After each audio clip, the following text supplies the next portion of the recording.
শুক্রবারটা যদি এরকম হইতো যে ফজরের পর থেকে মসজিদে জায়গা নেওয়া শুরু করছে, যে দেখি উটের সোয়াব যায় তো যায় কই, এই প্রতিযোগিতা হইতো। সবাই যদি দুরূদ শরীফ পড়তো, নেশাব বান্ধা নিত যে শুক্রবারে আমি সারা দিনে 2-4-5 হাজার বার দুরূদ পড়ব।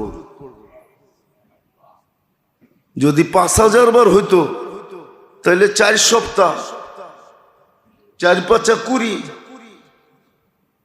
20,000 হইতো প্রতি মাসে দুরূদ পড়া।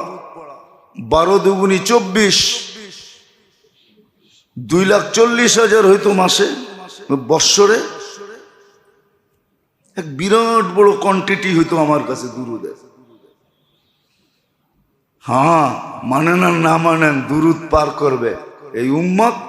জাহান্নামের থেকে, পুলসিরাতের থেকে পড়া গেল, দীর্ঘক্ষণ লটকায়া থাকবে, চুলা থাকবে ঘোরা। দেখা হবে যে দুরূদ আছে কিনা। দুরূদ যদি জীবনে থাকে তো দুরূদ ছুটে আসবে, একে ওইখান থেকে উঠাবে, পুলসিরাতে দাঁড় করাবে, তারপরে দুরূদ তাকে পার করাবে। দুরূদের দাম কম না, অনেক দাম। আল্লাহ রসুলের ভালোবাসাই তো নাই আমাদের কাছে। ভালোবাসা থাকলে সবকিছু সম্ভব হইতো। যেমন আল্লাহর ভালোবাসা নাই, ঠেইকা আল্লাহরে মানি, কেন অক্সিজেন নিতে হইব, কি করবো, ঠিক না? হায়াত মৌত ওনার কাছে, কি করবো, ঠিক না? কি বলেন? শ্বাসে শ্বাসে ওনার মুখাপেক্ষী, এই জন্য কিছু মানি আর কি, নাহলে তো এটুকু মানতাম না। আল্লাহর দরকারটা কি, ঠিক না?